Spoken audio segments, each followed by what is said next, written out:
এনেকুৱা ধৰ্মীয় অনুষ্ঠান এটাত হঠাতে জুই লাগিছে আৰু মোটামুটি গোটেই অনুষ্ঠানটোৰ ধ্বংসই হৈ গ'ল। কি কাৰণত হৈছে, কেনেকৈ হৈছে সেইটো এতিয়ালৈকে ধৰিব পৰা হোৱা নাই। গোটেই আমি এৰিয়াটো পৰ্যবেক্ষণ কৰি দেখিলোঁ যে বাহিৰৰ পৰা জুইটো লগা নাই, ভিতৰৰ পৰা জুইটো লাগিছে। এতিয়া ভিতৰৰ পৰা জুইটো লাগোতে এখেতসকলৰ ইলেক্ট্ৰিচিটি কানেকশ্যনো অনুষ্ঠানটোৰ লগত নাই। কেতিয়াবা তেখেতসকলে এনে যেতিয়া প্ৰয়োজন হয় তেতিয়া তেখেতে সোধ-পোছ কৰি তেনেকৈ আহি সিহঁতে কাৰেণ্টটো লৈ লয়। ইয়াৰ উপৰি গোটেই পৰ্যবেক্ষণ কৰিছে বাহিৰৰ পৰা জুই লগা বা বাহিৰৰ পৰা কোনোবাই পেট্ৰল ঢালিছে, তেল ঢালি জ্বলাই দিছে, এনেকুৱা কোনো কথা নাই। কাৰণ বাহিৰৰ অংশটো গোটেইখিনি ঠিক আছে। এতিয়া ভিতৰৰ অংশটোত কেনেকৈ হ'ল, এতিয়াতো গোটেইখিনি পুৰিয়ে গৈছে। গতিকে এই মুহূৰ্তত তেনেকৈ ধৰাটো কেনেকৈ জুই লাগিছে সেইটো গম পোৱাটো দিগদাৰ হৈছে। তথাপি গোটেই বস্তুখিনি ৰাইজৰ সহযোগত পুলিচৰ পৰা তদন্ত কৰা হ'ব আৰু পুলিচে তদন্ত কৰি যদি এই ক্ষেত্ৰত কাৰোবাক দোষী পায় তেতিয়া আইনমতে ব্যৱস্থা হ'ব। কিন্তু তেনেকুৱা সন্দেহ মোৰ বেছি হোৱা নাই। যেহেতু ৰাইজে সুখ দুখৰ কাৰণে ইয়াত প্ৰাৰ্থনা কৰে, সেইটো বিষয়ে প্ৰশাসন কি কয়? তাৰমানে কি, আমাৰ যেতিয়া এনেকুৱা ধৰ্মীয় অনুষ্ঠান জ্বলি যায়, তেনেকুৱা ক্ষেত্ৰত আমাৰ যিটো ডিজাষ্টাৰ মেনেজমেণ্ট এক্ট আছে, সেই এক্ট অনুযায়ী এনেকুৱা প্ৰাইভেট অনুষ্ঠানৰ ক্ষেত্ৰত কম্পেনচেশ্যন দিয়াটো নাই। আমি আইনমতে যিখিনি দিব পৰা থাকে সাধাৰণতে, কিন্তু প্ৰাইভেট প্ৰপাৰ্টি হ'লে তেখেতৰ যিখিনি ডেমেজ হৈছে সেই ডেমেজৰ এগেইনষ্টত কম্পেনচেশ্যন দিয়া নিয়ম আছে। তথাপি এনেকুৱা ৰাইজে যিহেতুকে বনাইছে আৰু তেনেকৈ কি হয়, আমাৰ দান বৰঙণিৰে এইটো বনাই ল'ব লাগিব আৰু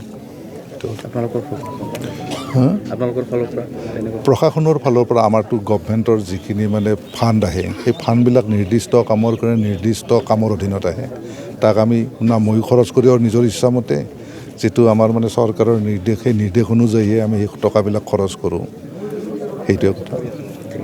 এইটোৰ বিষয়ে এইটোৱে ক'ব বিচাৰিছোঁ যে আমি যোৱাকালি আমাৰ এটা গাঁৱত অৰ্ডিনেশ্যন দেওবাৰে আছিলে, মঙলবাৰে ইয়াত আছিলে আমাৰ গাঁৱত, সোমবাৰে আছিলে আৰু ইয়াত শেষ হোৱাৰ পিছত যোৱাকালি বুধবাৰ আছিলে।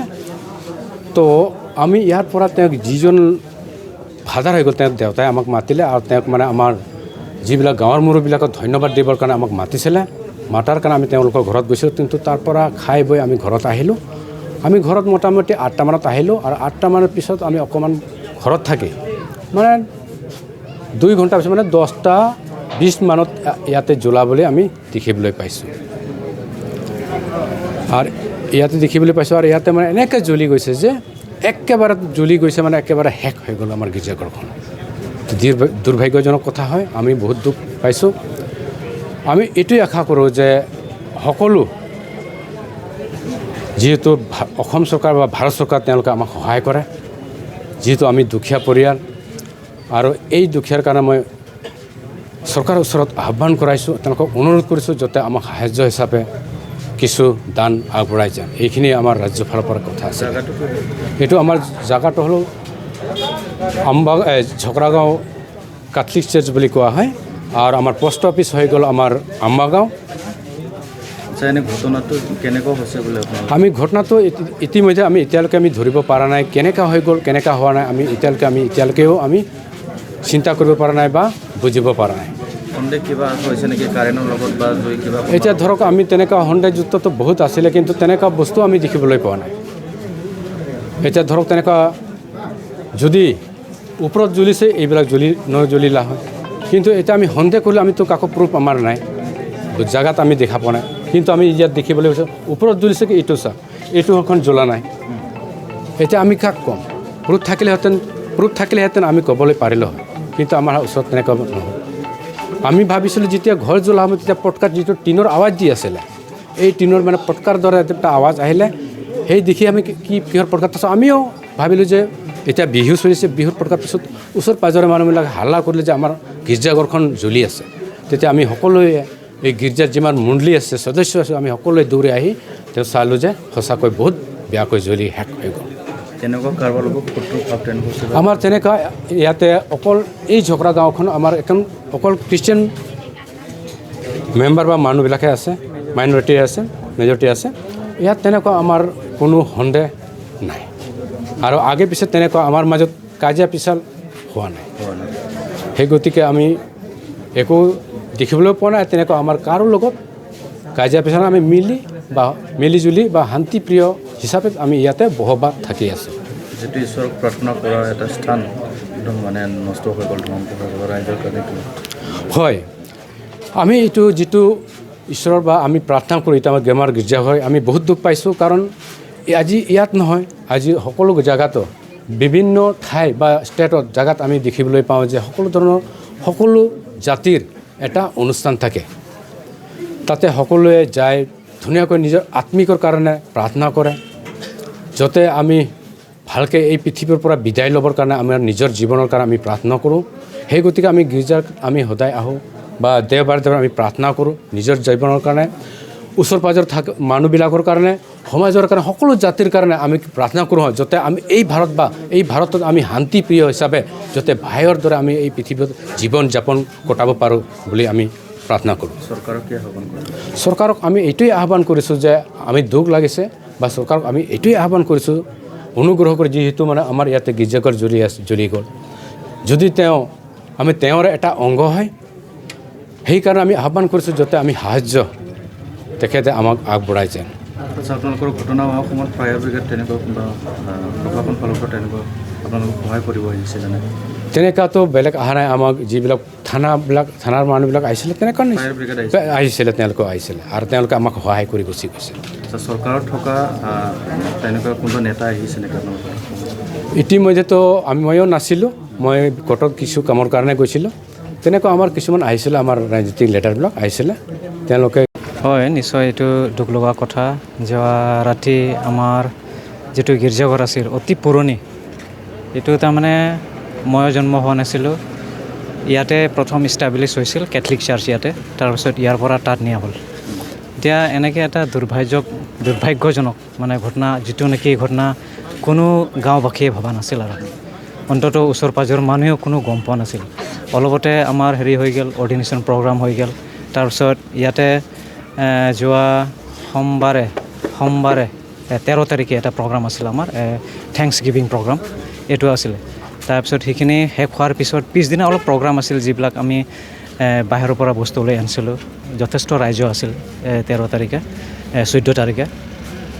তাৰপিছত এইখিনি হৈ যোৱাৰ পিছত মানে যোৱাকালি যিটো মানে একদিন পিছদিনাখন এতিয়া সমূহ ৰাইজে তাৰমানে ভাগৰি গৈছে।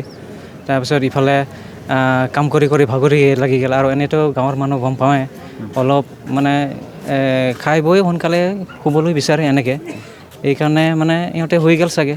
এতিয়া গম নোপোৱাকৈ কোনো মানে যিটো ভবা নাছিলে ৰাইজে যিটো ভবা নাছিলে যে এইটো এনেকৈ এটা ঘটনা হ'ব বুলি। তাৰপিছত আমি আহি গ'লোঁ ওচৰ চাপৰি, যেতিয়া জুই লাগি গ'ল, পিছফালৰ পৰা যিটো জুই লাগি গ'ল আৰু গীৰ্জাঘৰত যিটো জুই লাগি গ'ল, এইটো তাৰমানে মইতো অলপ দূৰতে আহিছে, ওচৰ পাঁজৰৰ মানুহ যেতিয়া হাল্লা হৈ গ'ল নহয়, বস্তুটো হাল্লা হোৱাৰ পিছত মানুহবিলাকে আহি গ'ল ইয়াতে ওচৰতে।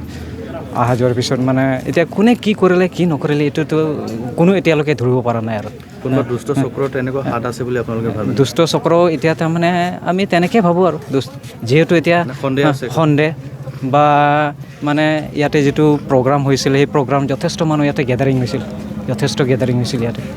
তাৰপিছত মানে এতিয়া কাক কি ক'ম, ক'বতো নোৱাৰোঁ। এতিয়া সেই আমাৰ যিটো পালক আছিল, পালকো দৰ্জাটো পূৰা মাৰি থৈ দিছিলে, মাৰি থৈ পেলাই পিছফালৰ এটা দৰ্জা এটা খোলা আছিলে, পিছফালৰ দৰ্জা খোলা এটা আছিলে। দৰ্জা খোলাই থাকে না? এইটো খোলাই থাকে।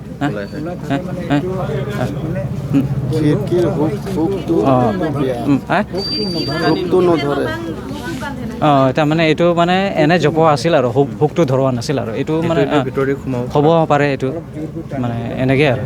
আচ্ছা, আপোনালোকে কি ভাবে ইয়াত বিজুলীৰ লগত লাগিছে বা কোনোবা জ্বলাই থৈছে? বিজুলীৰ লগতো আমাৰ তেনেকৈতো সন্দেহটো কৰা নাই। বিজুলীৰ লগত কোনোবা এজন তাৰমানে দুচক্ৰই তেনেকৈ কাম কৰা বুলি আমি কৰিছোঁ আৰু সন্দেহ কৰিছোঁ আৰু আপোনালোকৰ তেনেকুৱা আছে নেকি কোনোবা তেনেকুৱা আমাৰ শত্ৰু ভাৱ তেনেকেতো নাই তেনেকৈ কাৰণ একেটা সময়তে আপোনালোকৰ গাঁৱৰ ওচৰতো এটা ঘৰত মানে ধান আৰু হয় এই ঘেৰৰ পুঁজি জ্বলি গ'ল ঘেৰৰ পুঁজি জ্বলি গ'ল তাৰ লগে লগে ইয়াত জ্বলি গ'ল এনেকৈ আৰু দুটা কাম একেলগে কোনোবা কৰিছে এই হ'ব পাৰে এইটো তেনেকৈ এইটোৱে তাৰমানে আমি এইটোৱে ভাবোঁ যিটো মানে ৰাইজে তাৰমানে যিটো ভাবাই নাছিল যে আমাৰ এনেকৈ হ'ব বুলি ভাবাই নাছিল আজি অত বছৰে আমি চব মানে ভাই নেপালী হওক সান্থালী হওক বড়োৱে হওক গাৰোৱে হওক চব ভাই মিলামিলিকৈ আছিলোঁ আৰু তেনেকৈ যিহেতু আপোনালোকৰ যিটো প্ৰাৰ্থনা কৰা যিটো ধ্বংস হৈ গ'ল এইটো ৰাইজে এতিয়া প্ৰাৰ্থনা কৰিব সময় আহিব কেইদিনমান পিছতে এইটো কি বিষয়ে সেইটোৰ বিষয়ে ৰাইজক কি আপোনাক এইটো ৰাইজক মানে কি আহ্বান বা কি এটা মই ক'ম এইটোতো আমাকতো এতিয়া এইটো মানে এইটো স্থায়ী আমাৰ এটা প্ৰাৰ্থনা ঘৰ যিহেতু আমাৰ যিমানে তাতে হ'লেও আমাৰ এটা ওচৰ সাময়িক এটা মানে সময়ত আমি ইয়াতে গীৰ্জা প্ৰাৰ্থনা কৰোঁ গীৰ্জা প্ৰাৰ্থনা কৰাৰ পিছত মহিলাবিলাকো যথেষ্ট সপ্তাহত 1 দিন 2 দিন তেনেকৈ আহি পেলাই ইয়াতে গীৰ্জা প্ৰাৰ্থনা কৰে আৰু মই এইটোৱে আহ্বান কৰোঁ মানে চৰকাৰক বা প্ৰশাসনক যাতে এওঁলোকক যিবিলাক দুচক্ৰ মানে হেৰিবিলাক মানুহবিলাক যিবিলাক বেয়া মনোভাৱ দি মানে যিবিলাক কাম কৰে এইবিলাকক অলপ মানে